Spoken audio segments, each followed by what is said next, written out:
Bonjour, bonsoir à toutes et à tous et bienvenue dans le 74e épisode du Dreamcast Show. J'espère que vous allez toutes et tous très bien où vous soyez et quoi que vous fassiez. Et on se retrouve pour un épisode un peu particulier puisqu'on va parler draft. C'est encore l'intersaison. On n'est pas encore dans la saison, ne serait-ce que la saison NCAA. Mais on va parler de draft et on va parler de nos échecs de draft. Et donc pourquoi cet épisode ? Parce que Azad est en vacances et donc Azad, qui ne suit pas la draft, ne pouvait pas participer à cet épisode de toute façon. Donc ça tombe bien, on le salue s'il écoute ce podcast qui s'annonce fun.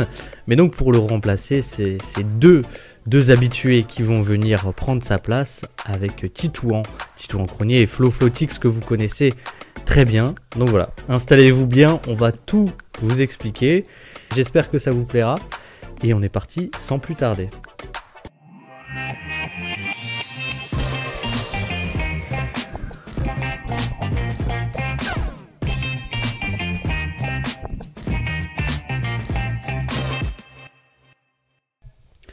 Et donc, on reçoit deux habitués. Je commence par le premier, qui est sur mon écran, Titouan. Titouan, bienvenue. Et comment ça va ?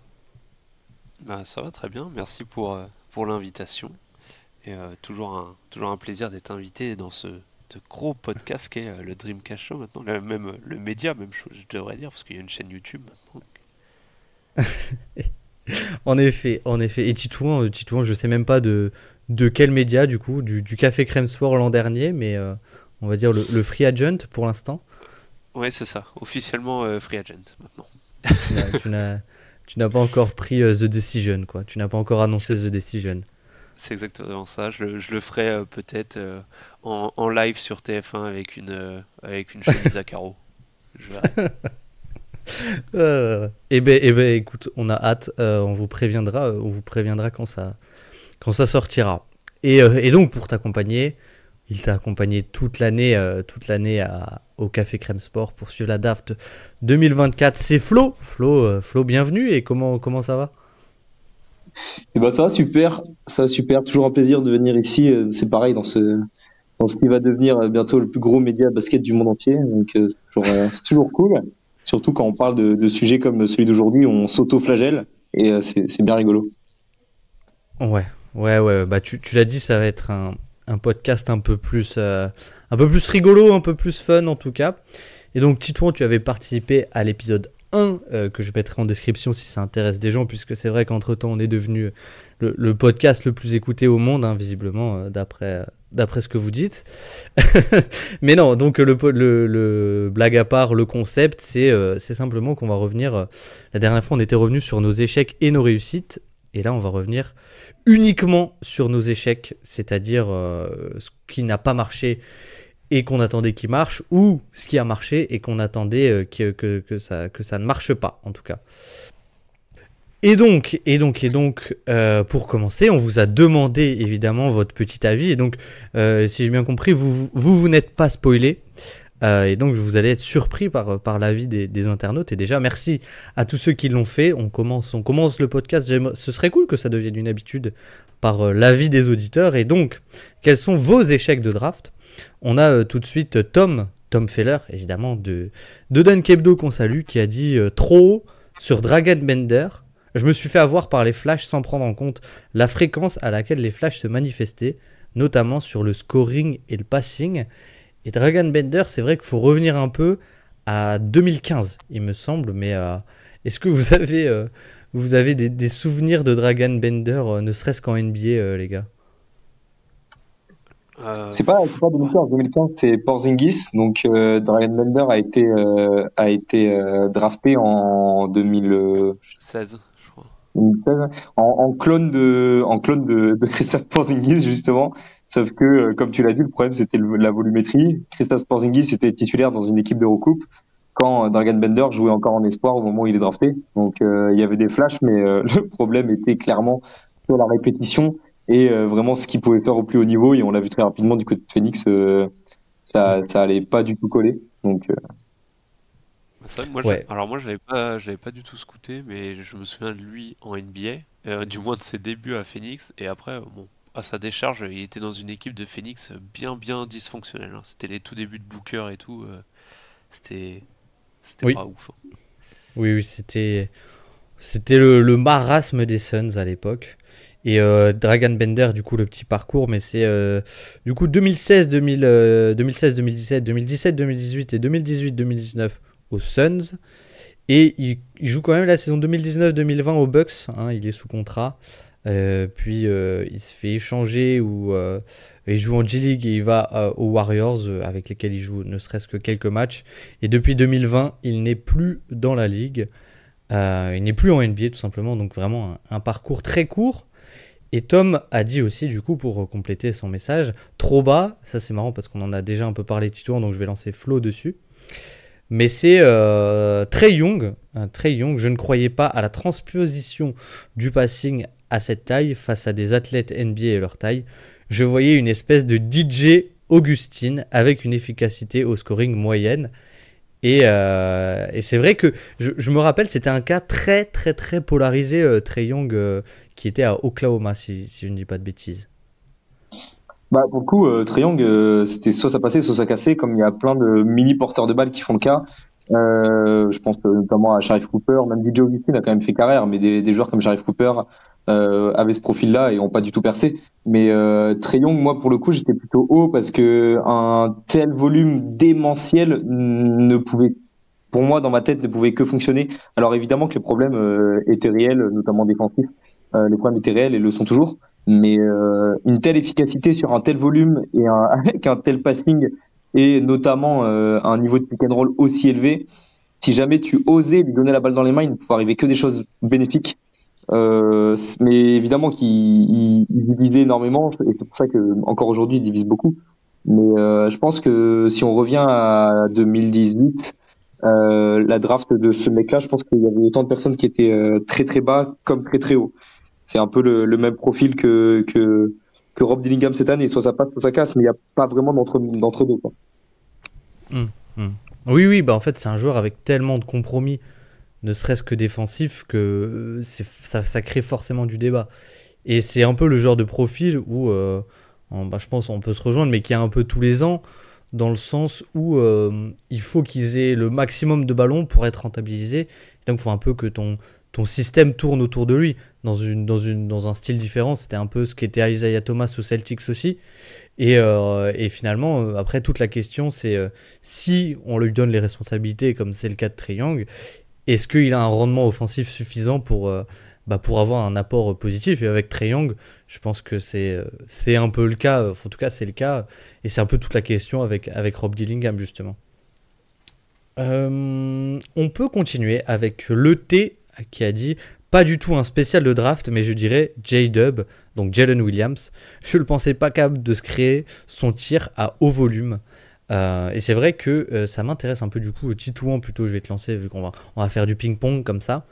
Mais oui, toi, tu tiens du coup pour te lancer un peu sur Jalen Williams sans aller même peut-être jusqu'au prospect de Santa Clara, mais on va peut-être y revenir. Mais même de son année 1 à 2, on s'attendait pas à ce qu'il devienne ce shotmaker, j'ai envie de dire.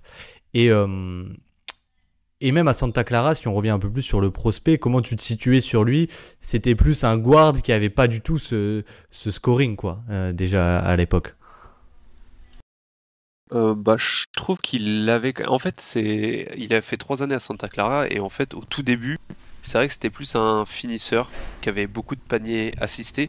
Et c'est vraiment sa dernière saison à Santa Clara où il a entre guillemets explosé en tant que créateur, enfin sur la création de son shoot, où il est vraiment passé sur un niveau de création et de panier non assisté du coup, qui était beaucoup plus élevé et beaucoup plus dans des ranges de joueurs, de créateurs. Et je pense qu'il l'a beaucoup aidé aussi dans son développement. C'est le développement, enfin c'est l'environnement en fait à OKC. C'est d'avoir un Shai qui, enfin, il savait qu'il allait pas être le franchise player, mais il avait aussi de la place pour grandir en tant que numéro 2. OKC derrière Shai n'avait pas forcément justement ce créateur secondaire. Et en plus bon coaching, donc je pense qu'il y a tout qui s'est imbriqué pour que ça matche parfaitement pour lui. Mais on pouvait voir quand même plus que des brides sur sa dernière saison à Santa Clara en tant que créateur primaire. Mais ça, en fait, je trouve que ça arrive souvent, ce scénario où un joueur qui explose en NCAA après 1 ou 2 saisons plutôt moyennes, on se demande toujours est-ce que c'est la saison de l'explosion et qu'il va vraiment être ce joueur-là, ou est-ce que finalement c'est juste une saison coup de chaud, on va dire, et en fait la vérité c'est plus ces 2 premières saisons. C'est peut-être là où on pouvait avoir une interrogation. Ouais, oui c'est vrai. Et le T qui nous cite aussi des noms comme John Butler, Johnny Davis évidemment, Kennedy Chandler. Du coup, je vais te lancer sur le suivant, qui est de Anta Bob, qui nous dit c'est dur comme exercice, mais je dirais Mo Bamba et Marquis Chris, qui pour moi pouvaient devenir des 2-3e options dans des équipes un minimum sérieuses. Et dans le sens inverse, je pensais que Evan Mobley serait trop limité offensivement pour être un titulaire malgré sa défense. Et c'est vrai que j'ai envie de te lancer plus sur Mo Bamba, qui était à Texas un phénomène que même beaucoup de... Je crois que c'était Nico Batum qui avait dit dans une interview qu'il avait vu un workout de Mo Bamba et que c'était quelque chose, quoi. Qu'il y avait un sacré potentiel. Bah, si les mots flash et highlight pouvaient aller sur une personne, je pense que ce serait Mo Bamba du côté de la fac, parce que en fait t'avais la définition de ce que pouvait être le pivot du futur. Un grand joueur hyper long, longiligne, capable de protéger son cercle et d'être plutôt efficace en attaque, notamment avec pas mal de tirs à 3 points. Le problème, c'est que là, j'ai pas les stats sous les yeux, faudrait que je les retrouve. Le problème, c'est que la volumétrie de ses prises de décision offensives était très très limitée. Donc en fait, il a eu un peu une surchauffe, notamment à 3 points, où en fait, quand tu t'attachais à ses highlights, tu pouvais dire que ce mec pouvait tirer, sauf qu'en fait, c'était pas du tout porteur comme statistique, et surtout défensivement. Défensivement, il pouvait survivre au niveau universitaire, au niveau lycée, notamment il dominait énormément par sa taille et sa puissance athlétique. Mais voilà, j'ai retrouvé les stats. Offensivement, c'est vrai que tu me disais, il pouvait tirer à 3 points, ça restait quand même 27% à 1,7 en termes de volume, donc c'est absolument ridicule. Un joueur qui tourne à 68% en lancer franc, on n'est clairement pas sur une promesse réelle. Par contre, oui, il avait une pure domination athlétique et on va notamment y revenir, notamment avec mon nom, moi, plus tard. Mais quand t'as ce genre-là, aussi grand, aussi long, qui domine autant physiquement, avec un morphotype qui est plutôt fin, tu peux te dire que son efficacité et sa prise de décision vont forcément chuter. La valeur de son profil va forcément chuter à l'étage NBA quand sa dimension athlétique ne va plus suffire. Il avait pas un morphotype capable de prendre du poids, donc on le voit clairement aujourd'hui, même du côté de Philadelphie, il a jamais réussi à imposer son coffre, et offensivement ça a de toute façon jamais cliqué. Il avait pas le handle, il avait pas le passing, et en fait ces blocs ne venaient que d'un système de Texas qui était ultra agressif, où tu avais un mec de 2,16 avec 2,35 d'envergure qui pouvait faire quelque chose. Mais moi pour le coup j'étais largement plus haut par exemple sur Wendell Carter, qui est drafté un choix après lui par exemple, que je trouvais beaucoup plus intéressant, beaucoup plus intelligent. Mo Bamba, c'est un joueur qui, je pense, a eu à attraper beaucoup de monde. Parce qu'on était aussi à une période où t'es un peu dans ce fantasme, et qui est toujours le fantasme actuel d'ailleurs, mais de la licorne, quoi. Et c'était un peu la promesse de la licorne, parce que je crois qu'il avait le record d'envergure à l'époque du Combine. Et tu vois, au final, le 3 points, c'est plutôt bien transposé, parce qu'on est quasiment sur 800 tentatives en NBA et 36%. Ce qui, tu vois, pour un intérieur est plutôt encourageant. Mais voilà, c'est un peu tout le reste, malheureusement, qui a pêché avec Mo Bamba. On a Joe Danielos, qui nous dit Darius Bazley. On va aller un peu plus vite sur les derniers, je suis désolé. Mais comme ça, on peut passer aux autres aussi. Mais Darius Bazley, j'ai carrément cru qu'il deviendrait un joueur de basket. Et en fait, non. Bon, Darius Bazley, c'est vrai que il y a des manques de fondamentaux et un peu de shoot aussi qui ont manqué, quoi, globalement, avec lui. J'ai été très fort aussi à Darius Bazley. Pour moi, il avait tout, sauf la tête. Donc c'est problématique. On a toujours tendance à projeter du QI une fois que le mec arrive en NBA, sauf que il a même sauté la fac et tout. Enfin, ça pouvait pas matcher en fait. Mais c'est vrai que un peu le QI basket, c'est quelque chose d'assez intrinsèque au final. Hein. Et en même temps, on avait très peu de répétitions au niveau, comme il a sauté la fac, on avait très peu de répétitions. Et du coup, tu c'était un peu le produit un peu caché. Mais en fait, il aurait dû aller à la fac parce qu'apparemment, il lui manquait un peu de cours, quoi. Donc, Ouais, oui, oui. On a Matt Rook. Alors celui-là, elle est belle, mais on va pas forcément en parler tellement c'est un peu ancien. Mais j'étais tellement sûr que Ben McLemore allait devenir, au pire du pire, un mec qui stat fort dans des équipes nulles et au mieux une vraie deuxième option, c'est un contender. Bon bah je pense que là on y est malheureusement pas du tout, puisque Ben McLemore n'a jamais staté quoi. Ça a quand même, le shoot a quand même eu, il a quand même eu une valeur de shoot assez intéressante. Je me souviens d'une année où je crois qu'il signe à Houston et c'est plutôt encourageant. Il fait un Sacramento Houston, si je dis pas de bêtises, qui est plutôt pas mal. Mais ouais, l'année à Houston, il joue 71 matchs, donc c'était plutôt sympa dans ces small, ce tiny ball des Rockets à l'époque avec Robert Covington en 5. Et ensuite, on a beaucoup de gens qui nous ont mentionné. Selon certains, Jacoby Walter est l'incarnation de Ben McLemore. Mais pas selon toi.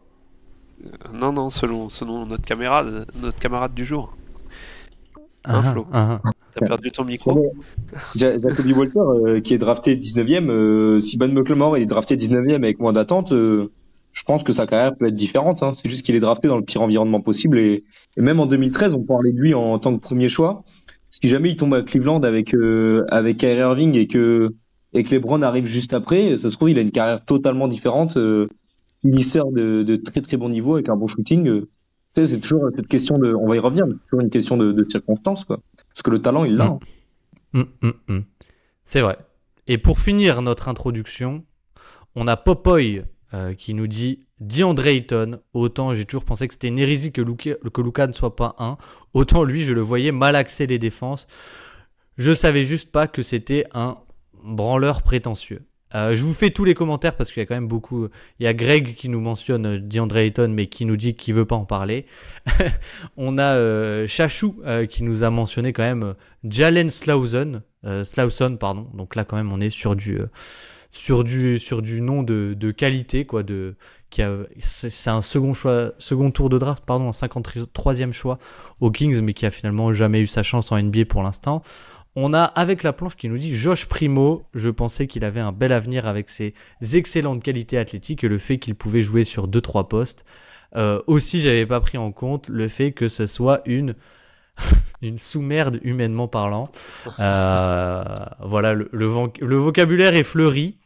Mais donc Josh Primo, on en avait parlé dans le premier épisode avec Jasper, on salue évidemment.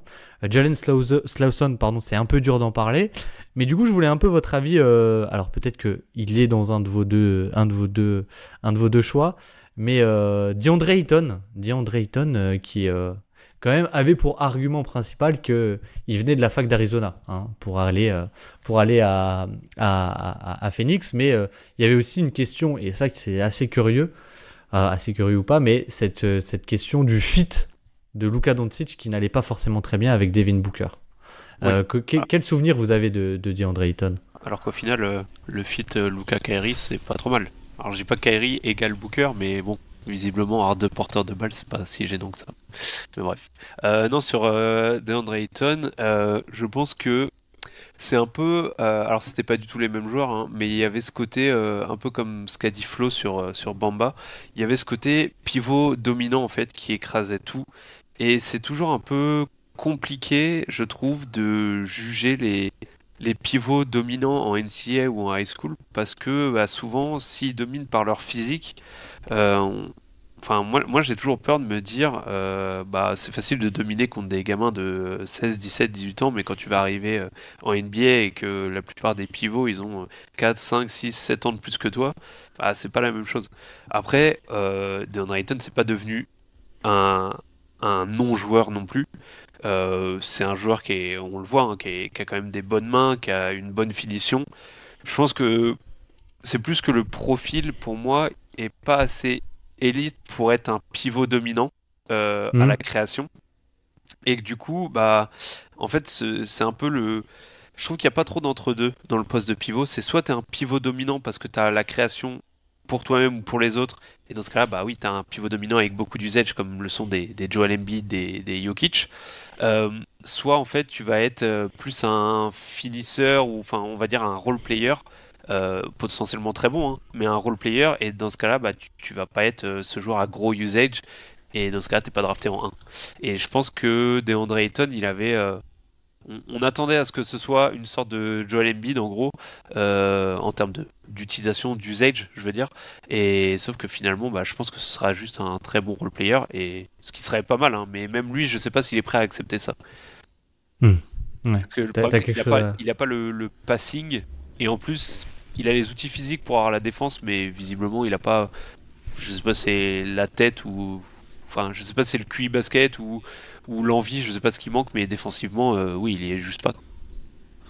Bah, ce qui est marrant avec lui, je trouve, c'est que c'est un joueur vraiment particulier offensivement et défensivement, quoi. C'est-à-dire, je trouve, il y avait aussi un truc de le fantasme un peu autour de son physique, même ne serait-ce qu'offensivement, où on disait ça va être une machine à dominer au moins physiquement. Et au final, c'est un joueur qui, en NBA, et ça se voyait aussi déjà, je trouve, un peu à la fac, mais se repose aussi beaucoup sur... c'est pas forcément un joueur de lob, c'est plus un joueur de pocket pass et de flotteur et de choses comme ça, et qui provoque pas tant de fautes que ça pour un joueur de son physique, quoi. Et défensivement, c'est marrant parce que tu peux faire plein de choses avec lui, mais tu fais rien très bien.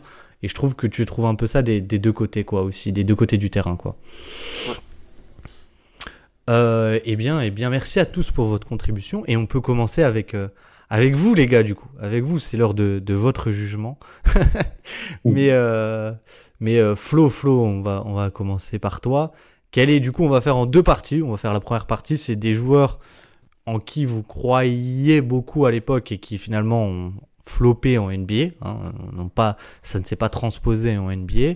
Et en deuxième partie, des joueurs en qui vous ne croyez pas et qui, eux, ont réussi. Donc Flo, pour commencer, quel est le joueur en quel tu croyais beaucoup, mais qui n'a pas su transposer ça en NBA? Pour le coup, moi, j'ai ce nom sur ma to-do depuis le début qu'on se parle de cet épisode, sur plusieurs mois. C'est un joueur que c'est vraiment le tout début, j'ai vraiment commencé à regarder à la fac, etc. Donc là, on se rapproche de 2015-2016. Et c'est un joueur que j'adorais, que sur ses premières années NBA, j'ai trouvé beaucoup d'excuses, que j'y ai cru jusqu'à son dernier passage aux Lakers récemment. Un ailier puissant d'Arizona en 2014-2015 qui était comparé à Kawhi Leonard par la plupart des gens. Il est drafté en 7e position. Je ne sais pas si vous voyez de qui je parle. Il est drafté en 7? Il est drafté en 7e position, ouais. Alors moi, je l'avais... 2015-2016, je scoutais pas. Moi, j'aurais encore, dit Stanley Johnson, mais... Ouais.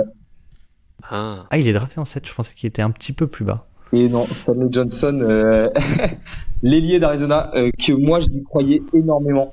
Et j'étais pas le seul parce que NBADraft.net, par exemple, le compare à Kawhi Leonard. Draft Express le comparait à Prime Ron Artest, Indiana Pacers.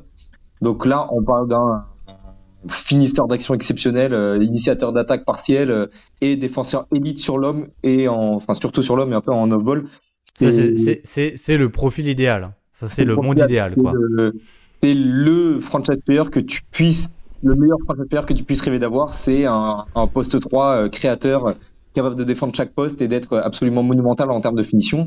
Et je voyais de ça en Stanley Johnson. Stanley Johnson, en sortie de lycée, il est 7e de sa classe de draft, donc c'est vraiment pas un no-bod. Il arrive à Arizona, il envoie 14 points, 7 rebonds, 2 passes de moyenne. Il tire à 37% à 3 points, tout ça en 28 minutes de jeu, avec plus de 1,5 interceptions par match. Donc vraiment un joueur vraiment abouti, puissant. Moi, ce que j'adorais, c'était ce profil de finisseur athlétique ingérable, en fait, machine à drive absolument indéfendable en termes au niveau high school et au niveau universitaire. Au mieux, c'était Kawhi Leonard. En termes de rôle middle, t'as quoi? C'est du Terrence Mann plus athlétique, du Jalen Johnson, du Jonathan Kuminga. Bon, pour moi, évidemment, les mecs étaient pas arrivés en NBA, dans les comparaisons un peu normales, ça aurait pu terminer là-dessus. Et au pire, c'était un rôle à la Aaron Gordon, quoi, un shooter assez moyen, mais capable d'être un shooter élite et de défendre sur toutes les positions du terrain. Voilà, il avait une puissance physique, un athlétisme absolument fou, une pression sur le cercle que moi j'adorais. En NCAA, il tirait plus de 5 lancers francs par match. Il avait une polyvalence de rôle sur le terrain. Il prenait plus de 7 rebonds par match en 28 minutes de jeu. C'était quand même assez fort. Et surtout, une défense monumentale, quoi. Il avait une défense on-ball qui était absolument folle. Il est long. Des promesses off-ball, notamment en protection de terre, qui existaient. Et moi, j'y croyais plus, quoi. Donc, c'était vraiment intéressant. Et surtout qu'on avait un plancher qui était très, très haut. Pour moi, en termes d'échecs, on est très bas, quoi. Et il tirait bien, surtout en NCAA. À la fac, il tire à 37% à 3 points. En EYBL, l'été d'avant, il tire à 33%. Enfin, il y avait des promesses, quoi. Et en fait, patatras. Mais Le tir s'est jamais transformé. Il tire à sa première saison à Détroit, boum, 30% à 3 points sur 3 tentatives par match. Le lancer franc, ça allait, mais en fait, ça a jamais cliqué, quoi. Il avait 85 de true shooting plus, donc il était bien en deçà de la moyenne. Et en fait, le plus gros problème, c'était, il pouvait plus driver. Il avait 62 de free throw rate plus. Donc, il a tiré plus aucune faute parce qu'en fait, le passing n'existe pas. Le handle est jamais venu. Et si tu peux pas dribbler, tu peux pas agresser le cercle. Donc, en fait, il a jamais pu agresser le cercle. Et comme il était pas capable de sanctionner derrière l'arc, son utilisation offensive était nulle. Donc, ça devenait un défenseur unique, incapable de peser en attaque. Et clairement, c'était pas assez bon, quoi. Mais du coup, c'est bien que tu précises comment nous est venue un peu l'idée l'idée, on a rien inventé, mais c'est vrai qu'on discute souvent et parfois on dit un peu, ouais, bon, voilà, lui, je l'avais vu venir, faisant petit touan, McBride, etc. C'est un peu ton chouchou, voilà. Et au final, les discussions s'arrêtent très rapidement. Et puis, quand on parle de ceux sur lesquels on s'est viandé, on se rend compte qu'on peut parler des heures. Donc c'est super intéressant, et je crois qu'on essayait un peu de prévoir, alors qu'ils ont même pas mis un pied en NBA, mais finalement ceux sur lesquels on pourrait s'être trompé pendant la draft 2024. Mais bon, c'est peut-être un autre podcast. Mais du coup, Flo, c'est pour en revenir à Stanley Johnson, c'est vrai que je pense que Titouan et moi, on l'a pas scouté du tout à la fac, mais ça peut rendre le truc encore plus intéressant dans le sens où on peut un peu te questionner, parce que c'est vrai que je pense que en ayant connu le joueur NBA, t'as un peu résumé certaines de ses lacunes, c'est ce qui lui a fait défaut.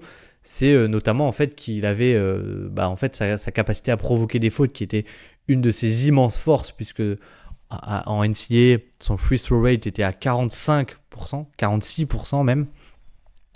Et qu'en NBA, en fait, c'est tombé à 17%, 14%. 25%, 14%, 14%, 14%. Donc en fait, on a un joueur qui, comme tu l'as dit, est passé d'un excellent provocateur de fautes à un joueur qui ne pouvait plus en provoquer, parce que je trouve que en l'ayant vu aussi en NBA, alors je sais pas, tu peux peut-être nous en dire plus, mais je trouve qu'il y avait ce côté handle un peu incapable de se créer son dribble, tout simplement, enfin incapable de se créer son tir par le dribble, incapable de driver par le dribble, et aussi moi, j'ai toujours trouvé qu'avec Stanley Johnson, il y avait un peu un côté peut-être un peu Patrick Williams, dans le sens un peu pâteau finalement. Il a des attributs, comment on dit, une taille énorme et une envergure exceptionnelle. Mais au final, je trouve que le premier pas est pas si élite comparé à des vrais slashers d'exception, quoi. Le premier pas aurait pu être élite, sauf qu'il n'a pas les capacités motrices et techniques pour faire suivre la balle avec ce premier pas. Donc c'est ça le problème, en fait, c'est que dans la NBA moderne, souvent on parle de ce rôle de connecteur qui en fait est un peu souvent on le galvaude un peu, on dit que c'est génial, c'est un connecteur, etc. Sauf qu'en fait, pour toutes les personnes qui n'ont pas la balle entre les mains ou qui ne sont pas des finisseurs uniques, surtout au poste de pivot du coup, sur du catch and finish, ce profil de connecteur, en fait, dans la NBA moderne, depuis 10-15 ans, il est obligatoire. Si tu n'es pas un minimum capable de fluidifier le jeu en attaque et de ne pas bloquer la balle et de ne pas bloquer ton attaque parce que tu es incapable de mettre un point ou de faire une passe ou de partir en dribble, en fait, tu sers vite à rien, quoi. Et plus que le passing, on l'avait un peu vu venir, le fait qu'il allait peut-être jamais passer.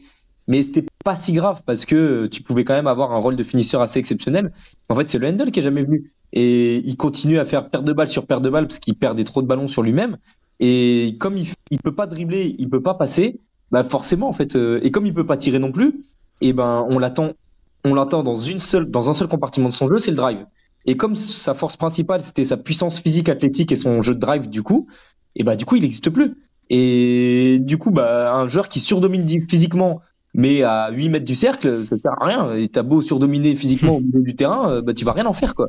Et c'est un peu la grande leçon moi qu'il faut retenir quoi, c'est que sans un minimum de playmaking pour devenir au minimum un connecteur dans la NBA moderne, tu peux même pas être un finisseur d'action quoi.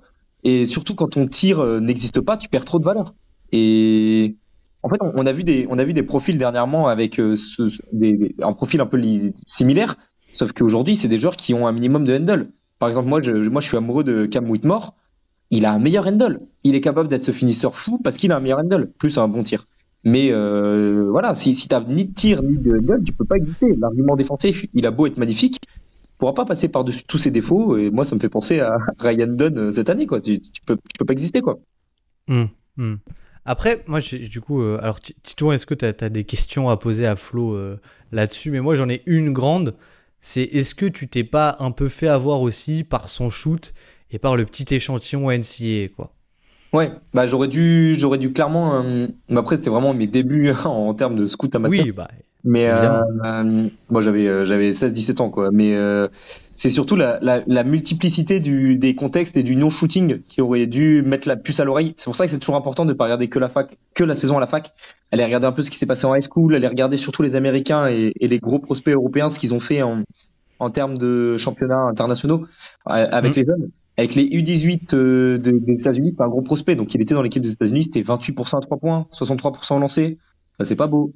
En U17, il prend 0,4 tirs par match au FIBA America. 0,4 tirs par match avec je crois qu'il en met aucun. Donc en 20 minutes de temps de jeu, voilà, c'est pareil. Donc clairement, on était sur une surchauffe en NCAA. Ça manquait de volume pour être un scoreur NBA et ça aurait dû mettre la puce à l'oreille. Ouais. Ce que je me demande, c'est est-ce que aussi il n'y a pas eu, parce qu'on remonte à 2016. 2016, c'est vraiment l'explosion des Warriors où t'attends forcément du spacing. Enfin, c'est vraiment le tout pour le 3 points. On voit comment sont construits les Rockets pour essayer de faire tomber les Warriors. Je me demande s'il n'est pas tombé en fait un peu au mauvais moment aussi en termes de période, je veux dire. Mm.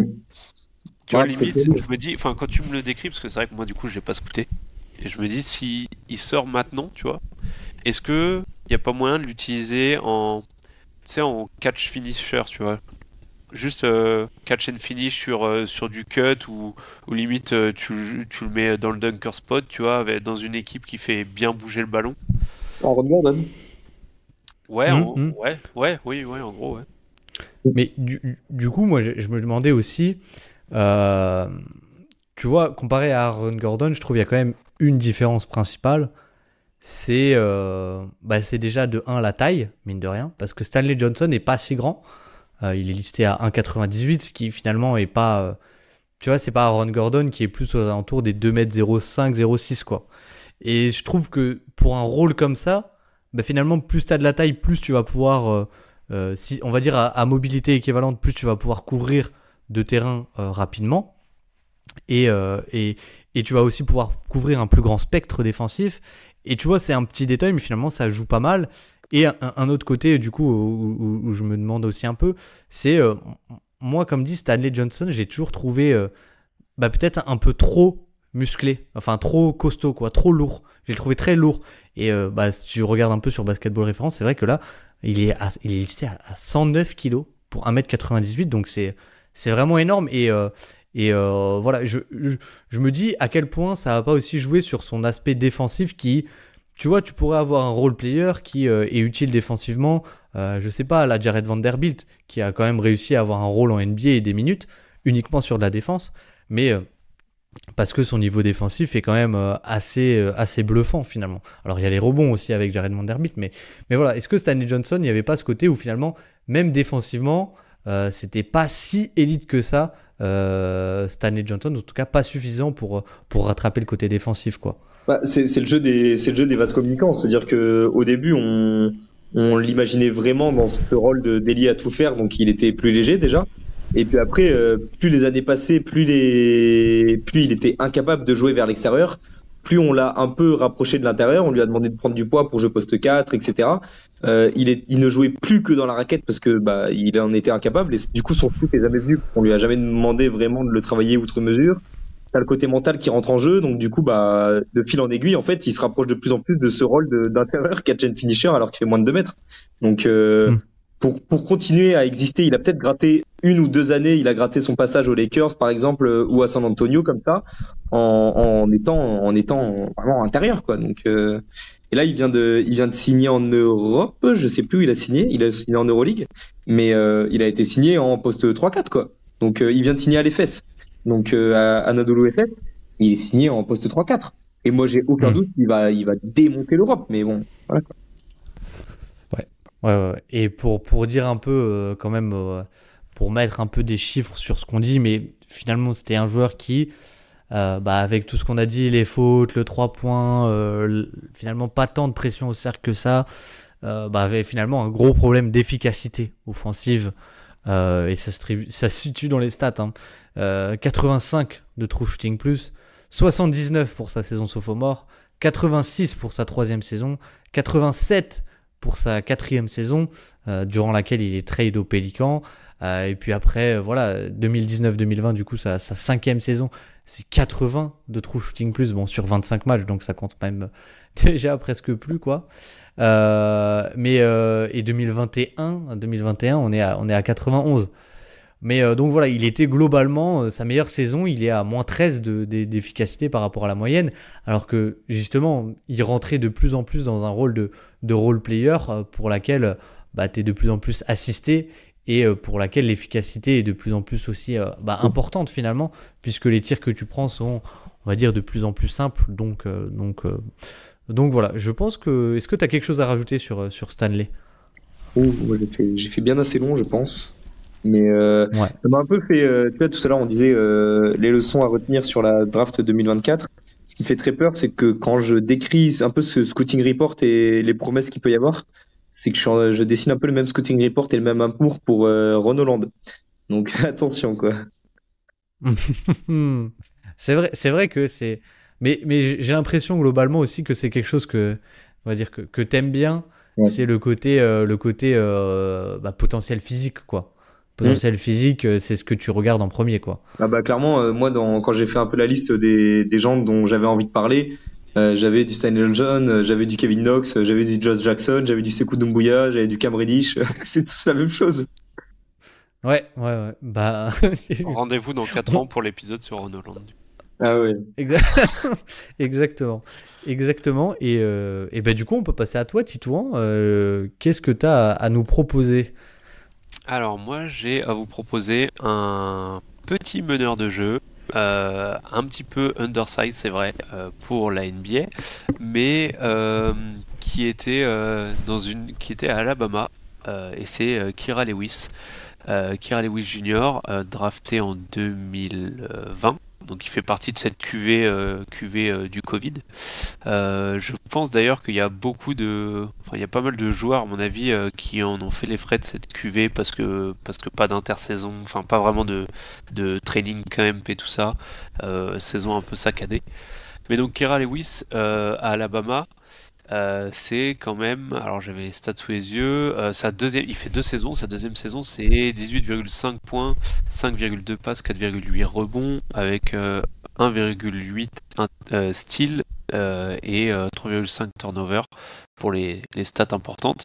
Et en fait, moi j'étais assez haut sur lui parce que malgré la taille, alors déjà moi la taille j'avais un 1m90, Flo disait qu'il était plus vers 1m85, donc si c'est le cas, c'est vrai que je comprends, enfin ça peut expliquer un peu plus l'échec parce que 5 cm en NBA ça peut faire la différence. Mais moi j'étais assez haut sur lui parce que c'est un joueur qui était très compatible avec le jeu actuel en NBA, c'est-à-dire très analytics. Alors c'est Alabama, on sait, c'est le coach joue comme ça, hein, c'est aussi beaucoup de 3 points, de finition au cercle, on limite les shoots peu rentables, les mi-distance. Et en fait, quand on regardait dans le détail, Kira Lewis, c'était quelqu'un qui prenait soit ses shoots à 3 points. 80% de ses tirs, c'était soit des 3 points, soit des shoots au cercle. Donc voilà, on peut difficilement faire plus analytics que ça. Il avait ce petit flotteur, donc il avait cette espèce de jeu intermédiaire, donc pas les longs pas les longs mi-distance, mais il avait ce petit jeu intermédiaire. Voilà, beaucoup de finition au cercle, beaucoup de rim pressure. Il se créait beaucoup son tir. C'était un joueur qui avait peu de tirs assistés et même il avait pas un usage énorme, mais très souvent, voilà, quand il avait la balle, c'était lui qui était soit à la finition, soit à la passe. Son assist par usage était de un peu plus que 1, donc ce qui est quand même pas mal. Donc voilà, il y avait pas mal de turnover, mais en tout cas, moi je croyais, alors pas dans un créateur offensif numéro 1, parce que en termes d'efficacité, de finition, notamment au cercle, je pense à cause de sa taille, c'était pas un excellent finisseur au cercle. Mais en tout cas, les volumes et les types de tirs pris pour moi étaient les bons.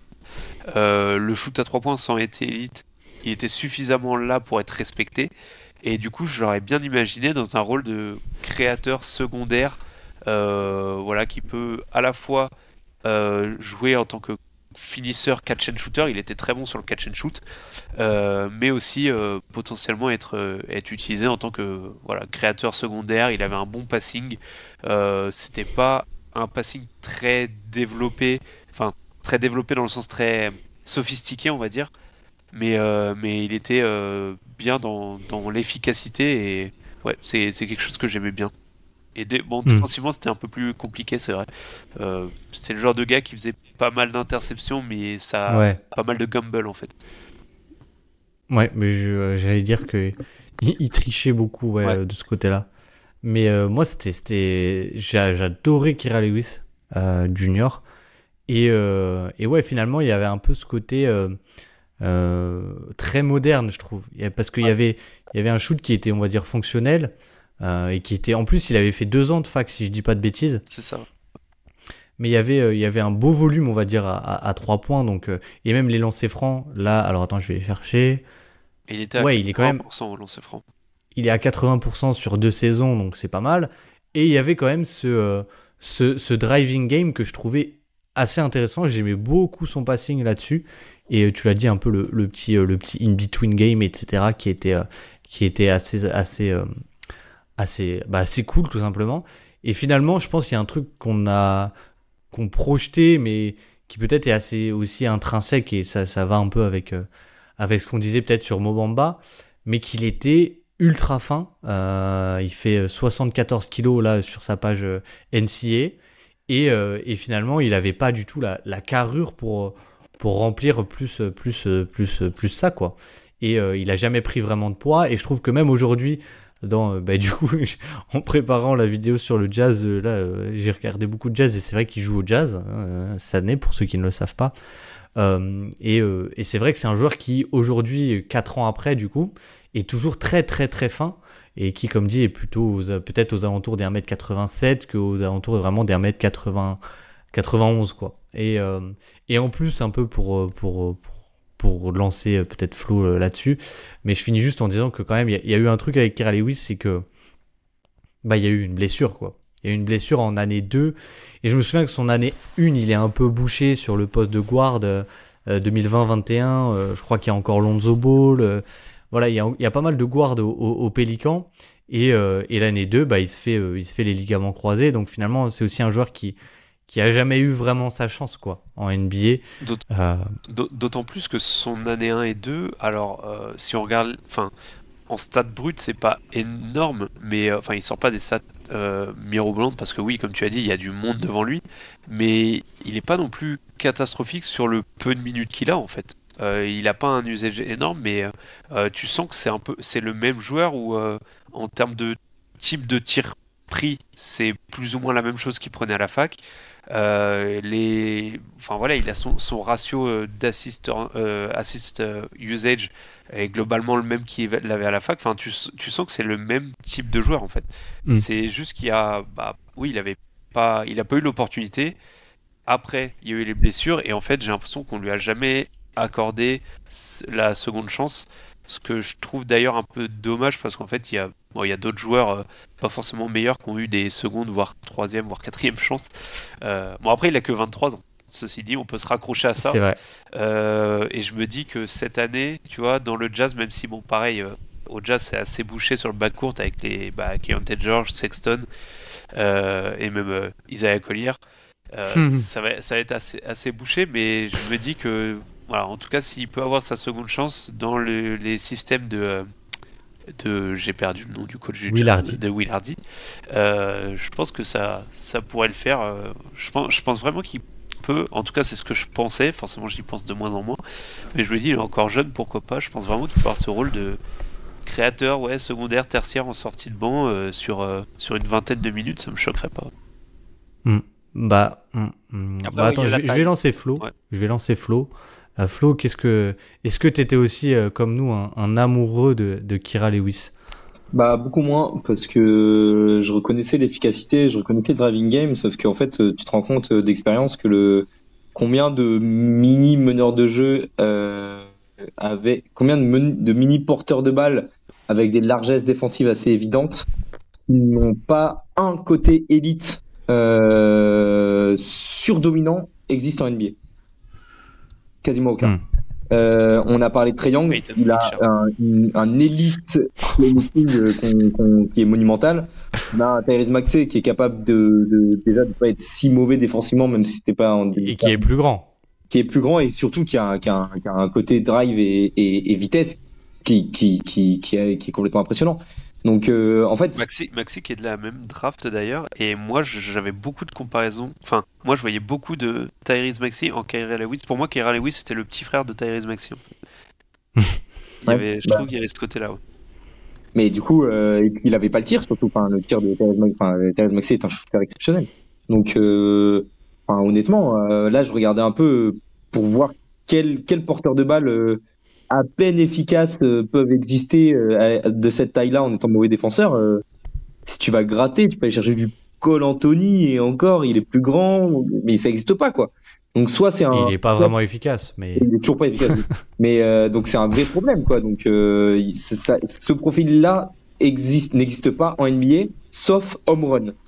Donc qui sont Trae Young et Tyrese Maxey à peine quoi. Donc à part cela, ce profil-là n'existe pas. Donc c'est pour ça que en fait de répéter, moi je suis toujours amoureux de ce genre de profil également, mais de répétition en répétition, il faut se rendre à l'évidence également quoi. oui. Et à la limite, t'as aussi un Darius Garland, mais voilà, là on parle du coup Tyrese Maxey qui est déjà plus grand et qui est une machine à efficacité, et en plus petit. Après, je pense dans les petits, il y a Jalen Brunson qui est aussi, enfin, qui est un morphotype physique complètement différent parce que beaucoup plus musculeux quoi, et qui d'ailleurs, je sais plus qui avait sorti une vidéo, mais à Villanova avait déjà ce côté un peu de post-up et de footwork qui était déjà là. Mais voilà, sinon il y a Darius Garland et Tyrese Maxey qui sont Darius Garland et Trae Young qui sont des joueurs avec un passing qui, alors j'adorais le passing de Kira Lewis, mais on parle pas du même métier quoi, presque, Mais j'ai envie par de te dire. alors je vous rejoins, mais pour moi vous avez cité que des porteurs de balles primaires, voire des franchise players en fait. Et c'est là où moi, peut-être naïvement du coup, je me disais que cette taille peut être problématique pour un franchise player, mais ça peut être moins problématique pour un role player, parce que du coup tu peux le permettre de plus facilement le mettre à côté de si t'as des ailiers plus grands, si ton franchise player et je parlais, j'ai jeté le nom comme ça, je sais pas si Flo m'a entendu, mais en parlant de Peyton Pritchard, qui a aussi ce souci de taille, pardon. Bah tu vois, typiquement la taille de Peyton Pritchard, elle est problématique. C'est d'ailleurs pour ça qu'il joue pas 25 voire 28 minutes par match. Mais on l'a vu en playoff et depuis plusieurs années, et même en saison régulière, c'est un joueur qui par contre peut jouer quand même, tu peux le mettre sur le terrain, parce que autour, tu as ton franchise player et ton lieutenant qui en fait ont la taille et la défense pour permettre de le cacher un peu, de cacher ce déficit de taille.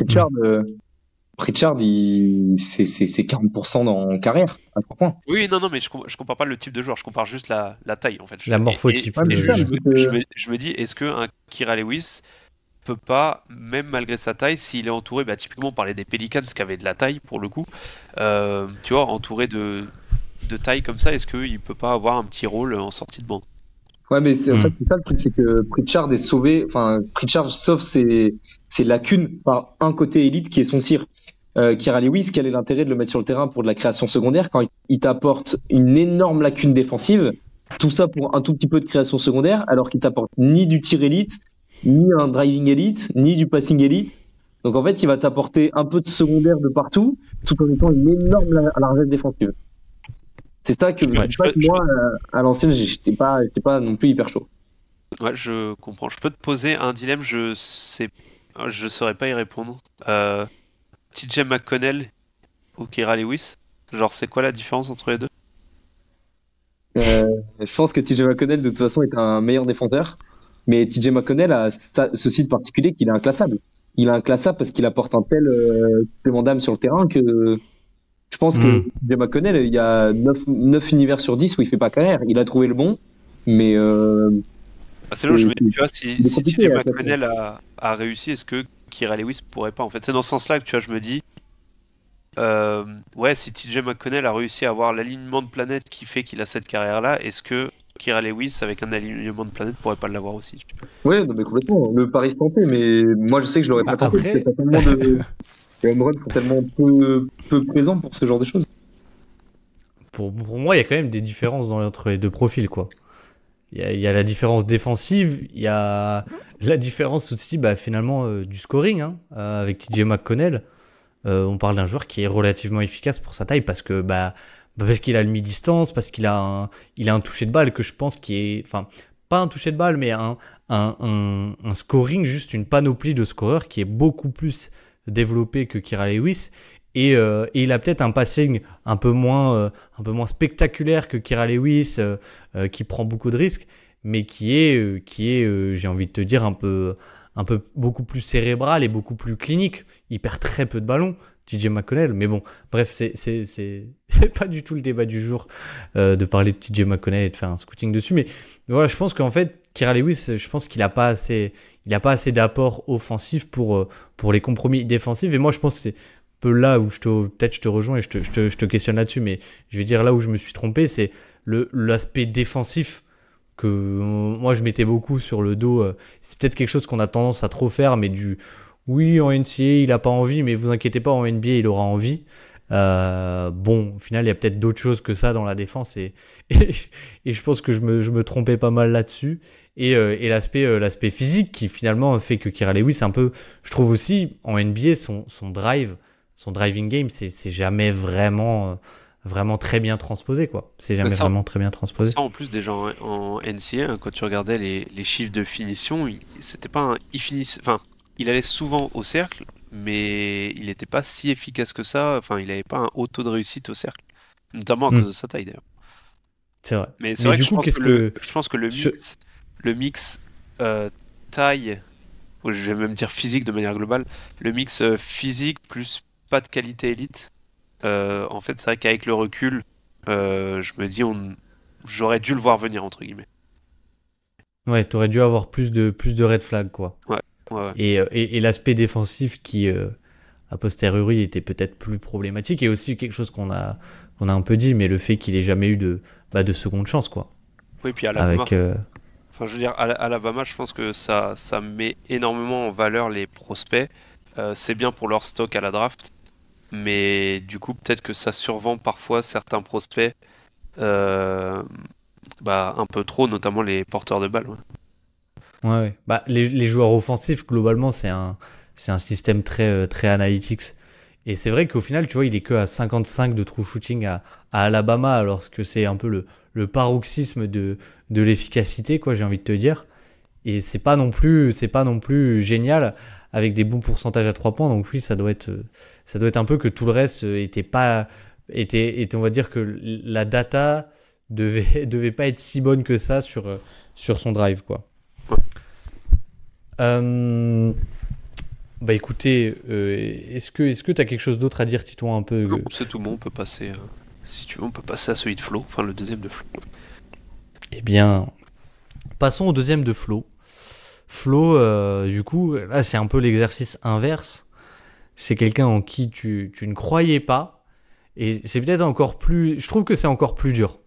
C'est encore plus dur. Quelqu'un en qui tu ne croyais pas et qui a finalement réussi en NBA. Ça veut dire qu'il y a des choses que tu n'avais pas vues, entre guillemets. De qui tu vas nous parler? J'en avais noté 3. Je vais me concentrer sur un. Je vais juste vous faire deviner en très rapide les 2 autres parce qu'il y en a. Bah, les 2 vont vous énerver, je pense. Les 3, de toute façon, vont vous énerver. Mais le premier que je voulais parler, que bon, je vais faire très vite, c'est un arrière qui a été drafté en 30e, un shooter élite, mais des tout petits bras, Desmond Bane. Je n'y croyais pas pour un sou. C'était un vieux prospect qui n'avait que le tir pour lui. Il était tellement loin d'avoir ni le handle, ni le passing. Il y a une super vidéo et un super thread sur Twitter fait par The Penny Bear Camp sur Desmond Bane qui montre très bien son énorme progression. Sauf que pour moi, c'était un tout petit arrière musculeux qui n'allait pas si vite avec des tout petits bras qui ne pouvaient que tirer. J'avais énormément de mal à faire la projection en NBA.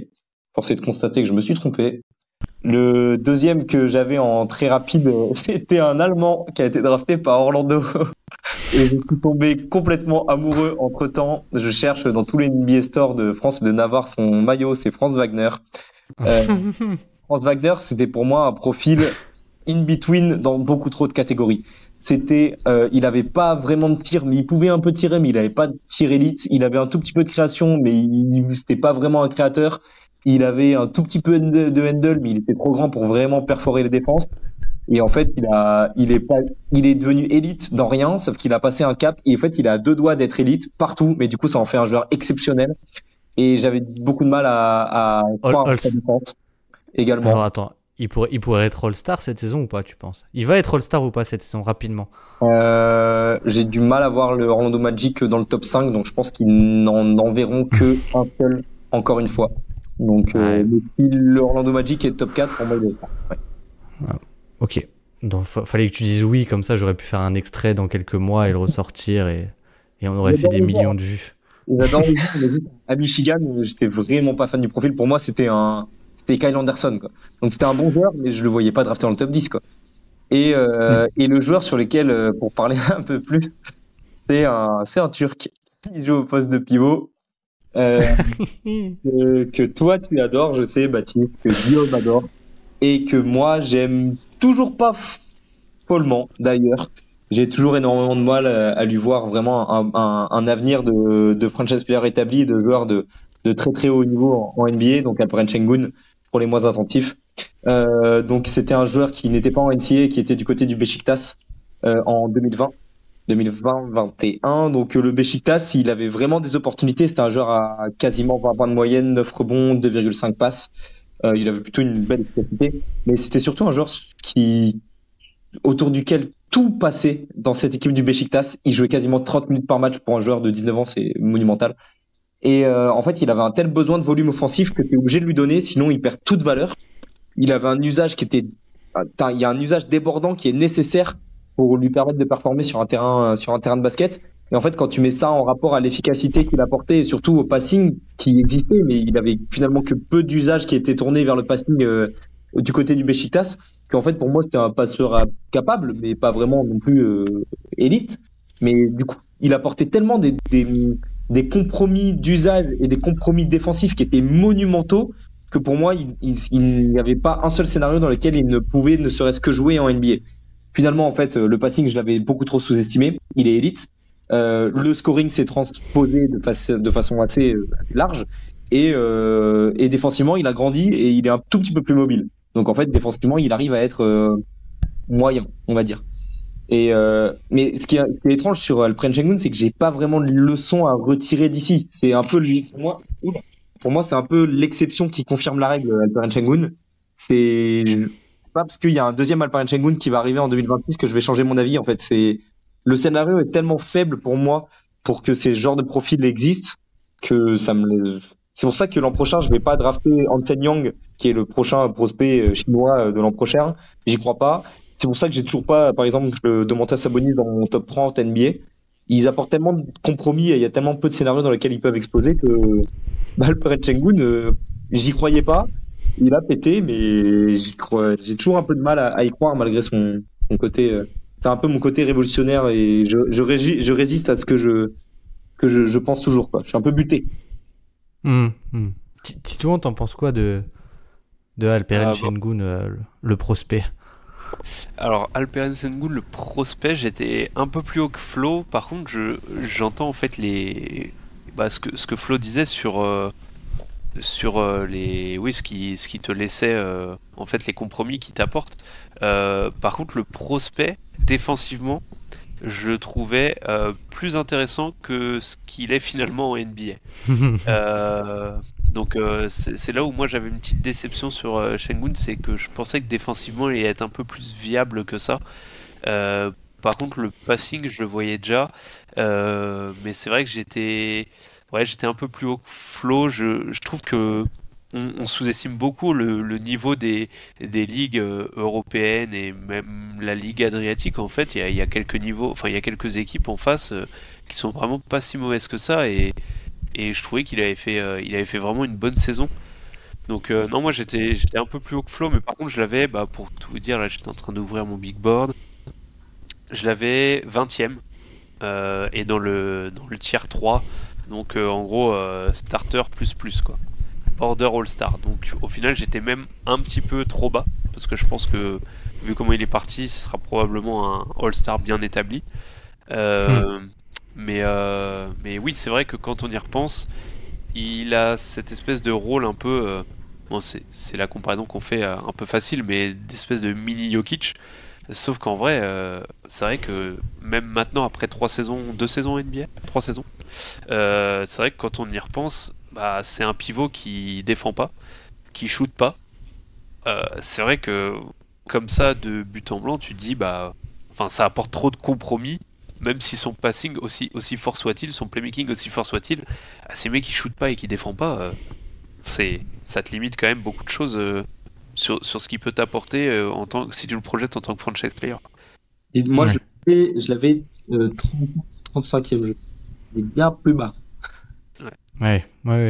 Mais je pense que le mot qui ressortait beaucoup, et aussi dans les scootings, on va dire un peu mainstream, etc., mais vraiment partout, et qui pour moi était assez juste, parce que c'est un des premiers prospects, on va dire, non NCA que j'avais vraiment regardé Şengün. Et alors, aussi surprenant que ça puisse paraître, j'aimais pas forcément des masses. Enfin, je l'aimais, mais pour moi, il était destiné à l'abattoir, quoi, en NBA. Parce qu'il était vraiment anachronique, je trouve. Il était vraiment anachronique dans le sens où comme tu l'as dit, il n'y avait pas de shoot, et il était plutôt petit finalement pour un défenseur intérieur. Et par contre, c'était un joueur mais incroyable sur post-up déjà à l'époque, hein. Franchement, moi je trouve qu'il y a des séquences où tu te dis faire ça dans une ligue comme dans un club comme le Beşiktaş, où tu joues, parce que c'est pas que dans la ligue, c'est aussi dans ce club où tu joues les Fesses, tu joues le Fener, tu joues vraiment des grosses équipes, quoi. Et je sais plus, il avait été MVP ou je crois, si je dis pas de bêtises, de la ligue, non? Ouais, je me demande s'il est pas élu meilleur jeune aussi ou un truc comme ça. Ouais, mais je trouve que c'était déjà un joueur de post-up assez dingue. Et là où je vous rejoins, c'est peut-être d'un point de vue extérieur, je me disais, mais personne va lui donner sa chance, quoi. Personne va lui donner sa chance pour qu'il puisse être viable, on va dire, sur un terrain de basket. Et quelque part, je pense qu'il y a... Je vous pose un peu la question, mais est-ce que pour vous, il n'y a pas aussi un scénario finalement qui existe encore aujourd'hui en NBA où finalement Şengün aujourd'hui, quoi qu'on en dise, c'est un joueur qui n'a pas forcément le tir à 3 points, et peut-être qu'il ne l'aura jamais parce qu'il n'a pas du tout la mécanique pour, en tout cas. Et c'est finalement un joueur qui n'arrive pas à étendre son jeu, on va dire, et qui est toujours utilisé comme l'année dernière en tant que plus scoreur, sur lequel il reste, on va dire, limité, puisque ça reste très proche du cercle et il n'est pas si grand, et ça reste, on va dire, un joueur aux alentours de la moyenne finalement en efficacité, mais qui t'apporte pas de boost, et finalement qui n'apporte pas de boost défensif non plus. Est-ce que vous voyez pas un scénario où finalement peut-être il se fait prendre sa place pour que l'équipe adopte un style de jeu différent.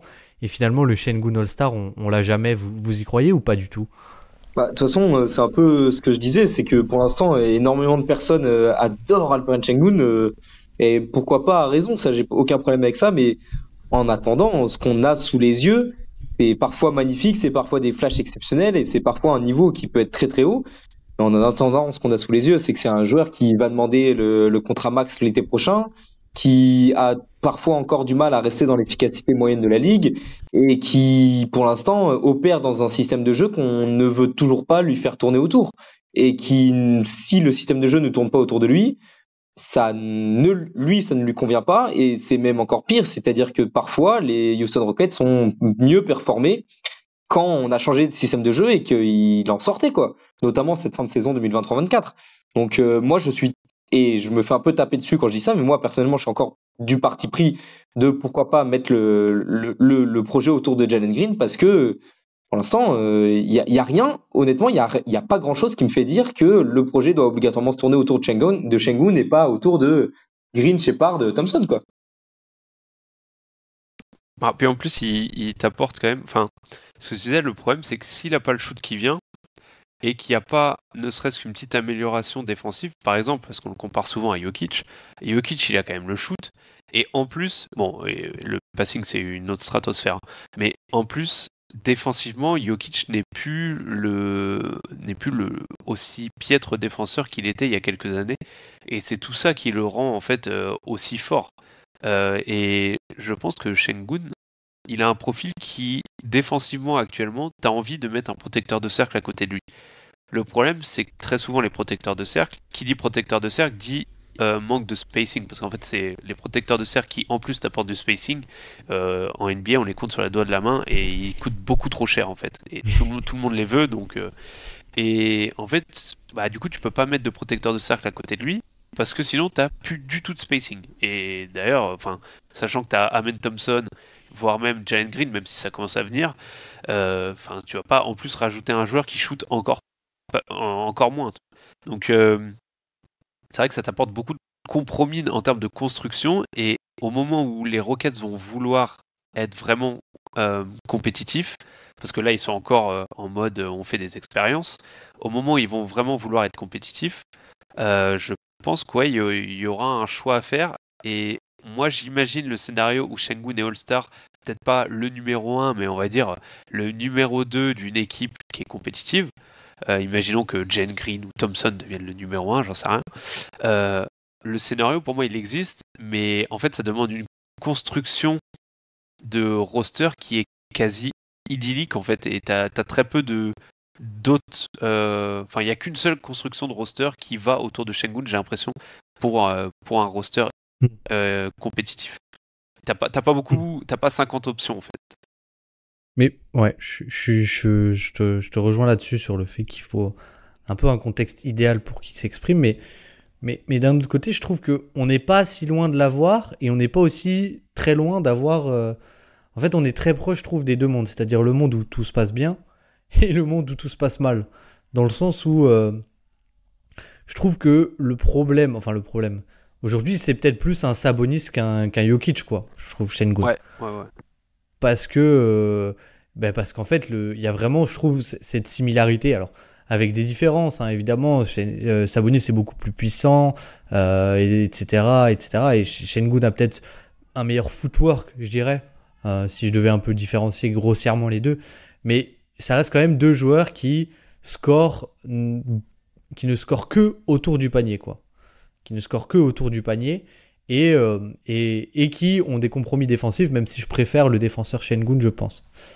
Mais du coup, qui demande une construction d'équipe où t'es obligé d'avoir 4 shooters, en gros, autour de lui, et en même temps, t'es obligé d'avoir une équipe défensivement bien construite, quoi.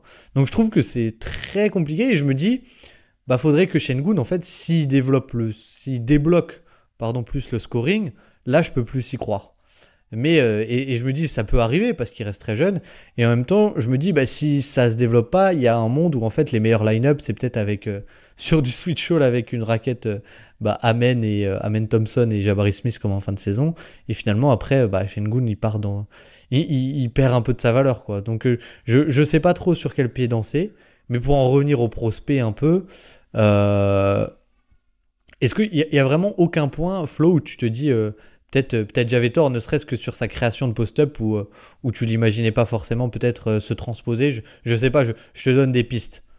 Si, clairement, je pense que c'est comme tu l'as dit, en fait, c'est pas un profil que moi j'apprécie, et parfois la leçon à retenir, c'est se faire violence et comprendre l'implacabilité qu'un joueur peut avoir. C'est-à-dire que c'est pas parce que C'est ça qui dit.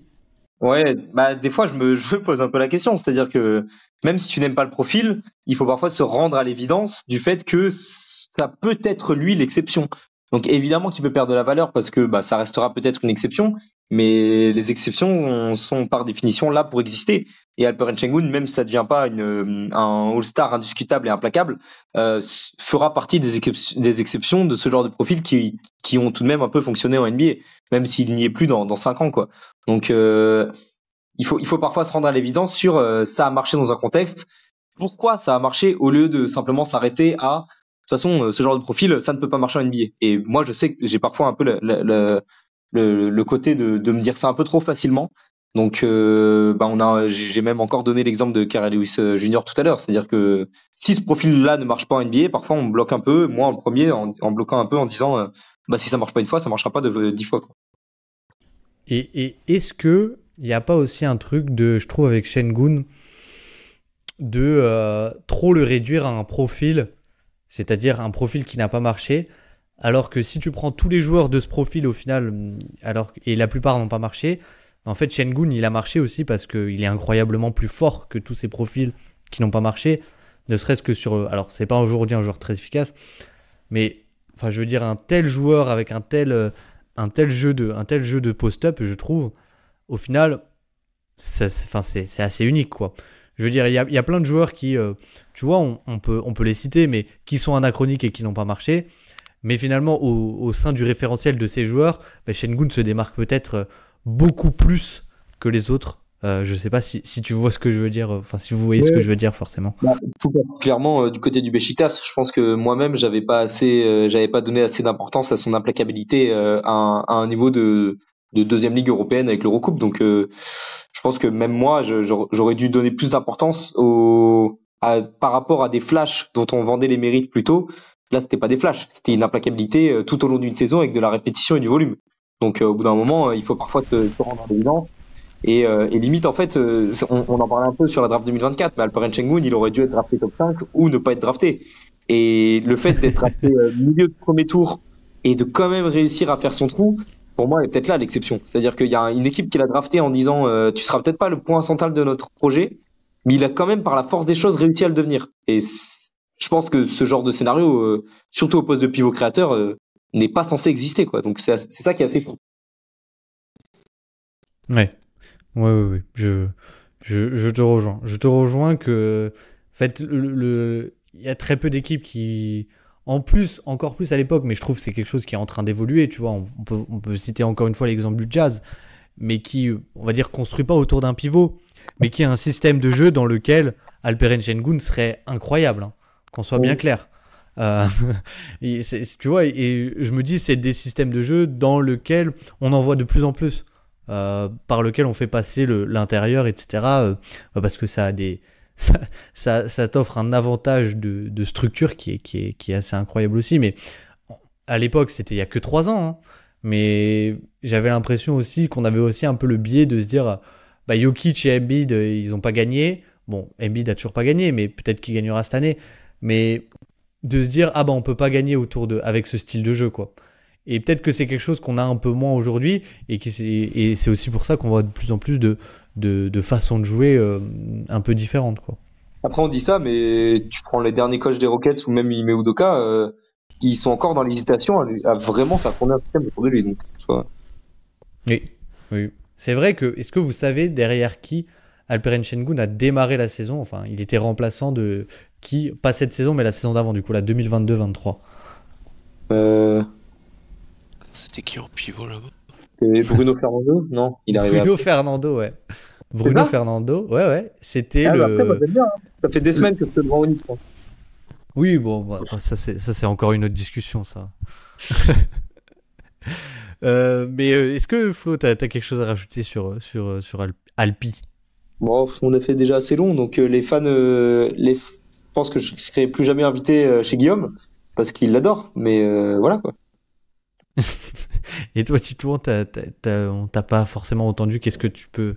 T'as quelque chose à nous dire encore ou pas forcément? Non, Une non. leçon que t'as Moi, tirée de ce scouting?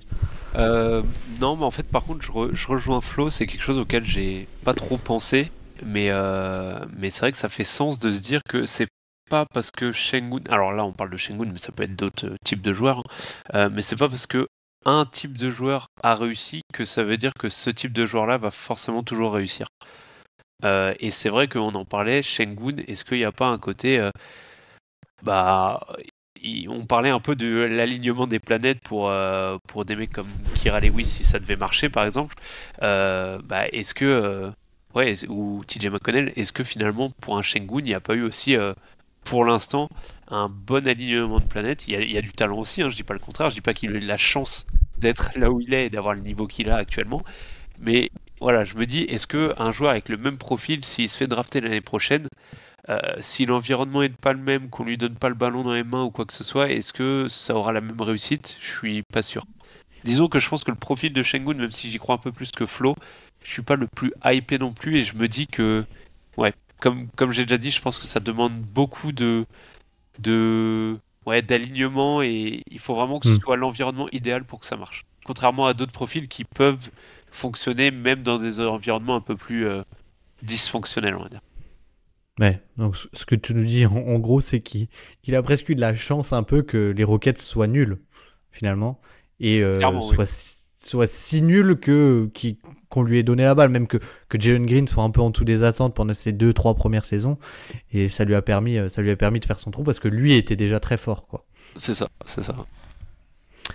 Eh bien, arrêtons-nous là sur le Turc et Titouan. Alors attention, parce que Titouan nous a un peu hypé. Il a dit qu'il avait très très hâte de parler de son deuxième joueur. Et donc je te laisse la parole. Qui est ton deuxième échec de draft? J'espère que vous, enfin surtout toi, j'espère que tu vas pas m'en vouloir. Je dis le nom direct, je tue le suspense, un certain Emmanuel Quickley. Et alors, Emmanuel Quickley, j'étais relativement bas, et alors je sors mon big board pour vous dire à quel point j'étais relativement bas, j'avais 48e. Donc c'est vraiment, Waouh. ouais, j'avais vraiment milieu fin de second tour. Pourquoi? Parce que pour moi c'était juste, mais enfin je mets des guillemets, vous le voyez pas mais je mets des guillemets, juste un excellent shooter off ball. En gros pour moi c'était un peu j'ai pas d'exemple en tête là, mais un espèce de l'incarnation de Kyle Korver, le nouveau Kyle Korver ou un truc comme ça. Et en fait, je me disais que dans la NBA actuelle, shooter de manière élite en catch and shoot, mais faire que ça, être incapable de se créer son tir ou de défendre, de faire un peu de passing ou ce genre de truc là, du connecting comme on dit souvent, bah, en fait je me dis ça te limite beaucoup et du coup bah, je le voyais que comme un spécialiste du... Bah tiens, moi qui supporte les Celtics, je le voyais comme un espèce de Sam Hauser. Et je me dis, dans Mais l'utilisation, petit quoi. voilà, dans l'utilisation. Et je me dis, bah en fait, un spécialiste du shoot comme ça, pas très grand, bah ouais, ok, tu mets un flyer en second tour, quoi, mais enfin voilà, tu mets pas ça dans un top 20 de draft, quoi. Et c'est vrai que quand je regardais à Kentucky, bon en plus il était aux côtés de Maxi qui lui prenait beaucoup d'usage, mais Quickly était vraiment plus dans la finition, il y avait très peu de création pour lui-même, il y avait très peu de drive de finition au cercle. C'est un joueur qui vivait beaucoup sur son shoot à 3 points en fait. Sur son shoot à 3 points et un peu de mi-distance. Et c'était pas mal notamment à 3 points, c'était pas mal de catch and shoot. Donc, donc ouais, voilà, c'est pour faire simple, c'est ça. Je le voyais plus comme un catch and shooter off ball Et je m'attendais pas à ce qu'il développe la création qu'il a développée, que ce soit pour lui ou même pour les autres. D'ailleurs, il a développé un peu de... Baptiste, t'es le mieux placé pour en parler. Il a développé un peu de création pour les autres. Et autre aspect de son jeu, défensivement. Défensivement, je le voyais pas du tout être, ne serait-ce que pas négatif en fait. Donc tu faisais partie de ceux qui, au moment où il se fait draft, la note de D+. Donc sur le système américain, je crois que c'est ESPN qui avait mis ça, qui avait mis une note de draft D+, pour Emmanuel Quickley. Donc contexte quand même, Quickley qui est le coéquipier de Tyrese Maxey à Kentucky. Donc encore une fois la draft Covid, la draft 2020, et qui s'est fait drafter en 25, si je dis pas de bêtises. C'est ça, ouais. C'est ça, 25e pick de la draft 2020. Et alors ma première question, c'est est-ce que tu t'es pas un peu... Alors déjà, moi je me souviens que le prospect, il y a quelque chose que j'aimais beaucoup et qui s'est directement retranscrit en NBA. Et peut-être que justement j'étais beaucoup trop haut là-dessus à l'époque, mais c'est qu'il avait le pull-up quoi. Je trouve qu'il y avait déjà ce truc il avait le pull-up. En fait, il l'avait. Alors, à mi-distance, il l'avait. Il l'avait à mi-distance sur des pourcentages qui étaient somme toute corrects. Ils n'étaient pas élites, mais plutôt corrects. Mais par contre, à 3 points, en fait, il l'avait, mais les volumes n'étaient pas énormes non plus. Hein, parce que là, j'avais ressorti les stats.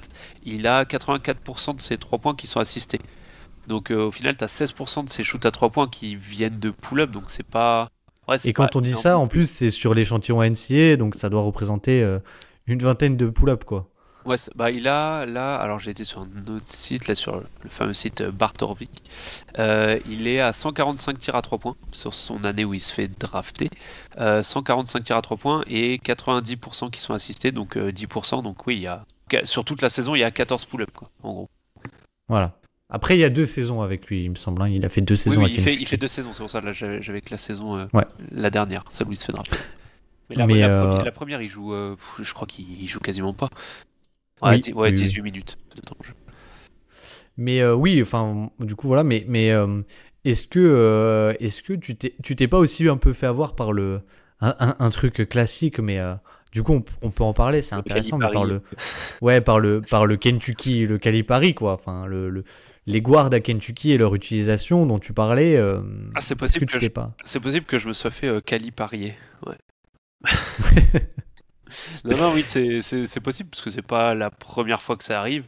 D'ailleurs, Tyrese Maxey, alors je l'avais pas ultra bas, donc je le classerais pas non plus en échec parce que je l'avais 12e. Je sais plus combien il se fait drafter, mais je crois qu'il se fait drafter dans ces eaux-là d'ailleurs. Mais voilà, je l'avais quand même dans mon top 10. Je l'avais en loterie, mais je l'avais plus bas que. Maxey, il est 21. Hein. Comment ? Maxey, il est drafté 21. Ah ouais, je croyais qu'il était drafté plus haut. Mais il me semble que de mémoire, pour en avoir parlé beaucoup avec Alan Guillot qui bossait chez Envergure à l'époque, il me semble que lui, il l'avait beaucoup plus haut par exemple. Donc c'est possible que les gardes de Kentucky de manière générale, on ait tendance à les sous-estimer à cause de leur utilisation. Il me semble que de mémoire Tyler Hero c'était un peu le même souci. On n'avait pas vu du tout le côté playmaking, création pour lui et pour les autres parce qu'il était essentiellement utilisé off-ball en tant que finisseur. Donc c'est clairement possible que ce soit une des raisons qui m'est amené à ce résultat-là, sachant qu'il n'y a pas que ça non plus, parce que, comme dit, c'est lié aussi avec l'utilisation, mais il allait peu au cercle. Mais même dans le peu de fois où il allait au cercle, il avait des problèmes de finition près du cercle. Alors, est-ce que c'était le physique ? Est-ce que c'était le fait que mauvaise utilisation, du coup, il n'était pas dans des bonnes conditions pour finir près du cercle ? Je pense qu'il y avait plusieurs choses, mais ouais, possible que ce soit de la faute de Calipari. On va remettre ça sur la faute de Calipari, allez. Après, ce qui est intéressant avec Quickley, c'est que ça n'a jamais été en NBA non plus et c'était un de ses red flags, c'était qu'il allait très peu au cercle, mais en NBA non plus, il n'a jamais été un gros joueur de finition au cercle parce qu'il fait partie de cette caste, enfin de ce groupe de joueurs qui mise beaucoup plus sur le flotteur que sur vraiment des finitions au panier, quoi. Et peut-être que on s'attendait pas à ce qu'il ait aussi ce niveau-là sur le le fameux du coup in-between game quoi, dont on parlait avant, je sais même plus pour qui on en parlait, mais pour Kira Lewis. Je trouve que Quickley, c'est peut-être là où il a développé vraiment un très très haut niveau, c'est-à-dire la finition sur le flotteur évidemment, où il est plutôt, je crois qu'il a fait des saisons à plus de 50% sur le flotteur, ce qui est très très bon au Knicks. Ouais, voilà. Il a fait 50% en 2023 et il repartait pareil 51% en 2024. Et puis il y a le passing quand il y a le flotteur en fait, ce qui est souvent intéressant et pourquoi certains joueurs font un peu ce compromis, c'est parce que il y a alors souvent c'est un compromis forcé par les lois de la physique, mais il y a aussi le passing quoi, qui est plutôt intéressant et qui te permet d'être un bon passeur de lob parce que c'est plus ou moins le même mouvement et ça te permet d'avoir une double menace à ce moment-là, mais ouais, je trouve que quand même, ce que tu dis, c'est qu'il y avait quand même, et c'est censé, il y avait quand même des gros red flags avec Quickley, et un aspect, je pense, où vraiment on l'avait pas vu, et c'est un peu de la faute de Calipari, ou je sais pas, mais l'aspect défensif avec Quickley, c'est vrai que ça, on l'avait pas du tout vu venir, quoi. Il avait ouais, il était assez long quand même, donc il y avait ce côté où il faisait quelques interceptions mais bon, c'est un peu comme ce qu'on disait avec Kira Lewis, c'était beaucoup de gamble aussi, donc ouais, c'est parce qu'il est pas très épais, hein. On parlait de joueurs assez fins, il était pas très épais non plus, donc physiquement, ouais, je m'attendais à ce qu'il se fasse plus secouer que ça en défense, en NBA. Et d'ailleurs, je trouve que, encore une fois, t'es le mieux placé pour en parler, mais je trouve qu'il a fait beaucoup de progrès défensivement, mais que ses saisons rookie-sophomore sont pas exceptionnelles défensivement. C'est depuis 2 saisons qu'il commence vraiment à être plus positif défensivement. Oui, clairement, je pense qu'il a pris beaucoup de poids, mais qu'il a quand même un atout que Tyrese Maxey n'a pas, c'est qu'il a des bras immenses, en fait, Quickley pour un petit guard, quoi. Ouais. Et ce qui est intéressant, et d'ailleurs, je pense qu'on peut aller un peu là-dessus, mais je veux bien votre avis là-dessus, mais Quickley, c'est peut-être aussi, on va dire, dans le développement du joueur, un joueur sur lequel la défense on-ball, même si au Knicks notamment, il a été plutôt bon on-ball, mais là où il a été vraiment bluffant, je trouve, c'est son activité off-ball, où là-dessus, il a vraiment énormément progressé. Et est-ce que finalement aussi, c'est pas ce truc de...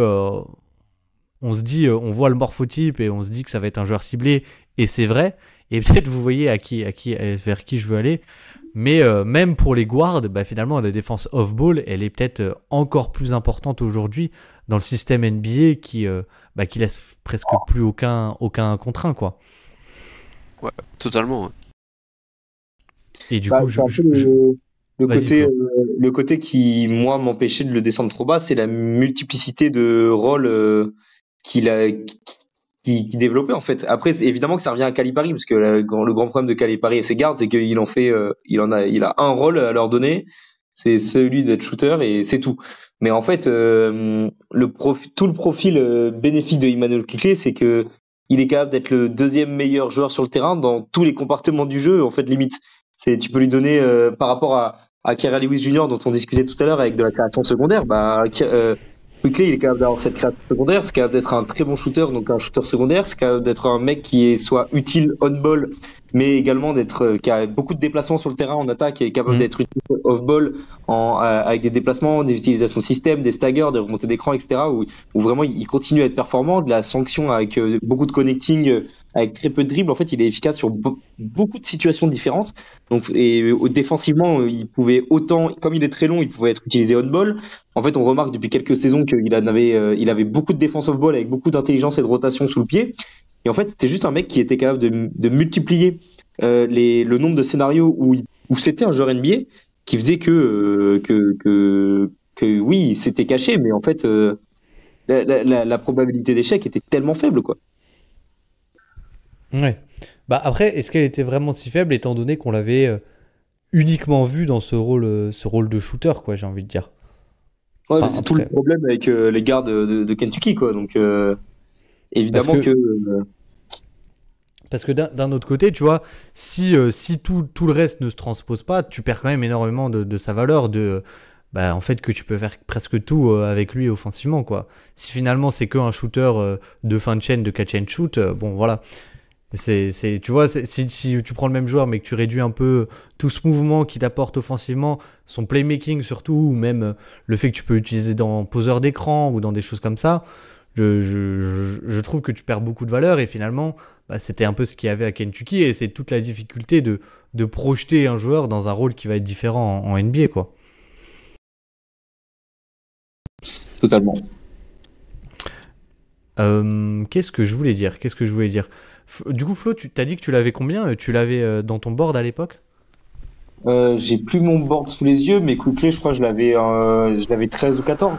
Donc, je l'avais plus haut que ce qu'il est vraiment sorti. Mais en soi, j'étais pas non plus le plus grand amoureux parce que pour moi, il y a des joueurs qui étaient quand même. J'avais Killian Hayes beaucoup plus haut que Emmanuel Quickley, en gros. Oui, bah Le après. draft 2020, alors je sais pas si c'est parce que c'est l'année Covid et comme dit en termes de Bon. préparation, pas de combine et tout ça, c'était vraiment compliqué pour les rookies. Je pense que ce genre de podcast où on revient sur nos échecs, je pense qu'on peut en refaire un troisième sur la draft 2020. Je pense que Ouais. moi j'en ai Parce encore qu'il y a quand pas même mal. des cas, passionnants, mais vraiment passionnants. Déjà, il y a le cas, Anthony Edwards, qui est drafté en 1. Moi, je me souviens que c'était pas un consensus numéro 1. Enfin, c'était pas. Il y avait quand même beaucoup de red flags. Il y avait une sélection de tirs catastrophique, pas de passing, pas de défense. Bon, voilà. LaMelo Ball, c'était aussi un joueur qui faisait beaucoup, beaucoup débat. Je pense Après, que il y pour le avait. coup, la Melo Ball, je pense que ça faisait plus débat parce qu'il s'appelait Ball et que Mm. c'était au moment où il y avait toutes les histoires avec son père et tout ça. Et en plus, il jouait pas en NCAA, il jouait en NBL. Donc, je pense il y a plus d'explications hors terrain que sur le terrain pour la Melo Ball pour le coup. Oui, Ouais. c'est vrai. Après, il y a James Wiseman. Il y a James Wiseman qui joue avec Precious Achiuwa. Au final, Precious Achiuwa il est limite meilleur sur le peu qu'on voit que James Wiseman. Mais James Wiseman joue sur sa cote de lycéen. Qui est-ce qu'il y avait dans... Bah, du coup, t'as Killian Hayes qui, voilà. T'as Tyrese Haliburton qui était finalement un joueur très, très safe, mais qui avait un style de jeu, on va dire... Laytest était tellement particulier que ça faisait peur à certains, n'est-ce pas, Titouan? Enfin, t'avais Kira Lewis, t'avais R.J. Hampton aussi, t'avais tellement de joueurs particuliers sur cette art, t'avais Bah, Pokuševski, t'avais Desmond Bain, je crois. Ouais, elle est trop particulière et quand là on en parlait un peu avant d'enregistrer, mais moi quand j'ai fait mes tiers, j'avais fait un tiers, j'y croyais pas et il a pas pété. Et en fait, j'avais même pas fait exprès, mais là-dedans j'avais mis deux joueurs qui sont deux joueurs de la draft 2020 qui étaient Isaiah Okoro et Obi Toppin. Donc vraiment cette draft, c'était du grand n'importe quoi quoi. Il y avait trop de jeux, trop. Je pense que c'est aussi dû au fait que c'était l'année Covid, mais on avait tellement des avis tranchés sur trop de mecs parce qu'on les avait peu vus jouer. Et il Mais y avait sur des très joueurs peu quand même, d'échantillons, ouais. très peu d'échantillons et mine de rien, quand on cite les noms comme ça, il y a des joueurs, il y a vraiment des joueurs particuliers quoi, Bah, de par leur jeu ou par leur histoire. Hein. pêle-mêle, c'est vrai que si on refait un épisode, j'ai du Okongu, du Okoro, que j'avais beaucoup plus haut que ce qu'ils font actuellement, que je voyais beaucoup plus fort que ce qu'ils font actuellement. Ouais, R.J. Hampton, tu l'as dit, je l'avais dans le top 20. Ouais, non, il y en a quand même quelques-uns. Je pense que vraiment on pourrait refaire, on pourrait refaire un épisode. J'aurais encore des noms, j'aurais suffisamment de noms Ouais. pour faire un ou deux épisodes. Avec Ouais, une fin de draft avec en 3 picks, t'as Jaden McDaniels et Desmond Bain à la fin du premier tour, c'est exceptionnel. Hein. ouais. Mais je crois, si je dis pas de bêtises, que au moment où on parlait un peu de faire cet épisode, on parlait justement d'Onyeka Okongwu. Oui, c'est vrai. On parlait d'Onyeka Okongwu qui était un joueur aussi, un profil assez particulier, mine de rien, pour un intérieur. Mais ouais, c'est vrai que Kira Lewis, moi, le duo Kira Lewis et R.J. Hampton, pour moi, c'était le duo d'arrière de la draft, quoi. C'était pas eux, parce que moi, j'adorais la Melo Ball, mais voilà, mais même Anthony Edwards, moi, j'aimais pas trop. Enfin, Anthony Edwards, aujourd'hui, c'est assumé que c'est une superstar, mais enfin, je me souviens qu'à l'époque, c'était quand même, il y avait énormément de red flags sur lui, quoi. Oui, il y en avait beaucoup qui remettaient en question parce qu'ils disaient qu'ils préféraient le foot américain que le basket, donc ils remettaient en question son investissement et tout ça. Il y avait Deni Avdia aussi, que moi j'adorais Deni Avdia, qui joue au Maccabi. Mais bon, Ouais. bref, c'est une autre histoire pour un autre jour. Et quand même, on va quand même refermer, on va dire, correctement le chapitre Emmanuel Quickley, Titouan. Qu'est-ce que t'en as tiré un peu, si tu devais faire le résumé de ce que t'as tiré de Emmanuel Quickley, l'échec, on va dire. Comme disait Flo, je sais plus pour quel joueur, que c'est important de regarder les joueurs dans d'autres contextes et sur d'autres utilisations, parce que il y a une phrase que Alan Guillou aimait dire, c'est que c'est pas parce qu'un joueur, on n'a pas vu un joueur, on l'a pas vu faire une chose en particulier que se dire qu'il sait pas le faire. Parfois, c'est juste qu'on lui a pas demandé. Et donc, je pense qu'une des choses que je retiendrai de ce choix, enfin de cette erreur de scouting, c'est oui, c'est pas parce que j'ai pas vu Emmanuel Quickley faire du playmaking que ça veut pas dire qu'il sait pas le faire. Et en fait, il faudrait que je le regarde.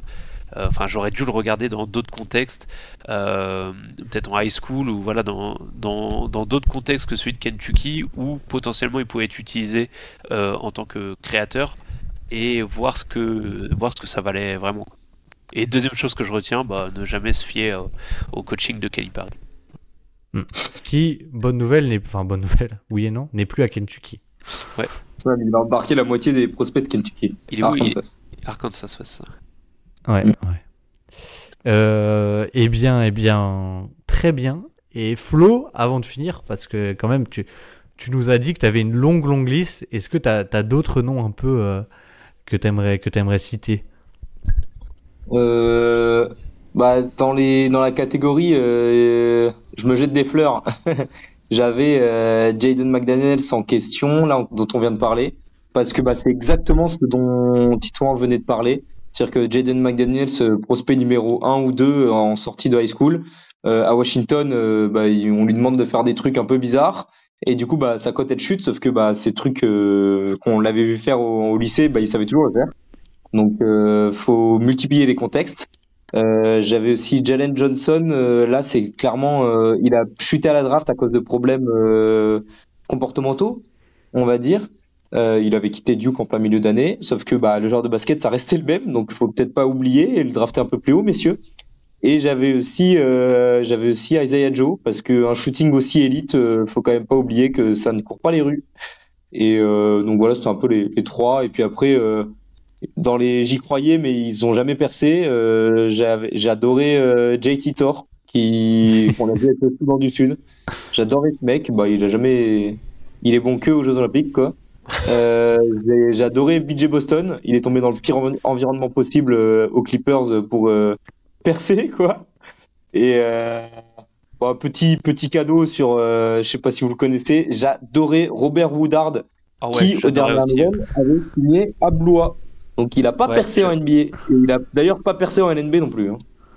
J'adorais aussi, et d'ailleurs je suis pas étonné que tu l'aies adoré, parce que pour le coup lui c'était vraiment le côté en fait c'est un physique et on attend que ça devienne un joueur de basket, quoi. Il y avait vraiment ce côté là, quoi. Ah, donc le joueur flow, quoi. Le joueur voilà, flow. c'est ça, le joueur flow. Mais c'est vrai que moi pour le coup de la draft 2020 d'ailleurs lui aussi, et c'est vrai que moi je l'avais en 30e fin de premier tour, et je me disais il avait tous les outils pour être un bon défenseur, et il y avait des flashs de shoot, et en fait on se disait si les flashs se confirment et qu'il utilise bien ses outils, t'as un bon 3D en fait. Sauf que de 1, ses flashs au shoot sont jamais confirmés, et en fait c'est une sorte de Jalen Brown défensivement, c'est-à-dire qu'il a les outils physiques mais il les utilise pas, donc et vu qu'en plus à côté de ça le rôle de 3D a quand même pas mal évolué, et où si tu fais maintenant que du 3 et de la défense, mais que t'as pas ce connecting, et comme disait Flo, t'as pas ce passing, ce connecting un peu pour minimum. Ouais, voilà, minimum pour être dans le flow de l'offense. En fait, le 3D classique comme on l'entendait il y a 10 ans, maintenant il a plus trop d'importance, enfin il a plus trop sa place en NBA. C'est pour ça d'ailleurs qu'on voit que des mecs comme Covington, comme Jay Crowder, il y a l'âge aussi qui joue, mais on voit que des gars comme ça en fait ils ont plus trop leur place en NBA. C'est aussi parce que faire que du 3 et de la défense, si t'as pas le passing, c'est un peu obsolète maintenant. Ouais. Et je finirai en criant aux Warriors de ne pas faire en sorte que Moses Moody appartienne à cette catégorie, s'il vous plaît. Faites-en quelque chose. Ouais.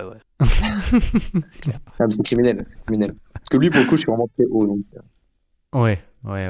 Mais après, enfin, moi, je pense que c'est Il avait déjà un un peu de joueur. ball handling en plus, lui, je trouve. Oui, Mais il a tout, mais il a tout, c'est une superstar. ouais. Mais c'est déjà un joueur. Enfin, moi, je trouve que c'est déjà un joueur qui a de la valeur, quoi. Ah, mais Après, il ça pourra peut. Il pourrait être plus exploité, ouais. Mais attends, on prend un peu le temps pour finir, mais Titouan, du coup, est-ce que Flo s'est jeté des fleurs? Est-ce que tu veux t'en jeter sur certains autres que... Alors là, c'est intéressant parce que l'épisode 1, Deuce McBride, donc Miles McBride, n'avait pas encore eu sa place dans la rotation d'Enix. Et donc, entre-temps, et voilà, entre-temps, Titouan a pré-shot le fait que Miles McBride allait exploser. Et maintenant, c'est un joueur NBA établi, un bon role player. Est-ce que tu as d'autres joueurs sur lesquels tu veux te jeter des fleurs? En plus, pour le coup, ce qui est marrant sur McBride, c'est que en fait, pendant tout le processus draft, je criais à qui voulait l'entendre que McBride était meilleur que Davion Mitchell. Et en fait, à la draft, Davion Mitchell se fait drafter assez haut et en fait, il a Top vite, 10, ouais. ouais, et il a vite des minutes avec les Kings, alors que McBride ne joue pas pendant sa saison rookie, voire même pendant sa deuxième saison. Je crois même que les 2 premières saisons, il joue quasiment pas. Et du coup, je suis Oui. là à ronger mon frein et à me dire putain, ça se trouve, je suis bourré en fait. Je pensais pas que Mitchell allait être si bon tout de suite et surtout que McBride allait pas jouer en fait. Et en fait, on voit que c'est plus une question d'opportunité et d'environnement parce qu'en fait, dès que les Kings ont voulu gagner, McBride finalement, trop petit et ta défense élite, ça suffit pas parce qu'offensivement, t'es quasiment inutile. Alors que McBride, finalement, ta défense, ça aide beaucoup et offensivement, en fait, t'es plus que juste un pull-up shooter, donc c'est cool quoi. Donc ça, c'était une petite parenthèse assez marrante. Non, qui c'est que j'avais haut et enfin que je voyais venir à Desmond Bain, on en avait parlé un peu, ça c'est vrai que je me le suis jamais caché, Desmond Bain, je l'avais dans mon top 20 facile. J'y croyais beaucoup parce qu'il y avait justement sur sa dernière saison le côté passing, playmaking, où il avait explosé à TCU, chose qu'il n'avait pas fait les 3 premières saisons d'avant, donc c'est là où moi, contrairement à Flo, je voyais être plus que juste un shooter. Et Josh Green, tiens, je vais mettre Josh Green, sur Oh, lequel j'étais assez haut, que pareil, j'avais en fin de top 20, et que je le voyais être, lui pour le coup, je le voyais ce trendy euh, moderne, où tu peux lui passer un peu la balle et il peut faire quelques passes et attaquer des close-out et pas juste être un catch and shooter dans le corner. Donc, Mais t'es pas un peu déçu du coup de ce que devient, enfin du plafond de je verre pense. qui est en train de taper Jason? si je pensais que, alors c'est quoi, c'est la saison dernière où il y a vraiment les flashs et je me dis, waouh, ok, il va vraiment être ce que je pense qu'il peut être. Et cette année, il y a Non. vraiment eu des gros hauts et des gros bas. Et en fait, j'arrive pas à savoir si est-ce que c'est toujours sa courbe de progression et que voilà, on le sait, une courbe de progression, c'est pas forcément linéaire. Il y a des hauts, il y a des bas. Ou est-ce que c'est le contexte? Est-ce que c'est un plafond de verre? Je pense qu'il a pas fini non plus de grandir, alors pas en taille, hein, mais enfin, d'évoluer. S'il reste comme ça, s'il reste au stade où il en est, je pense que il y aura un petit goût d'inachevé.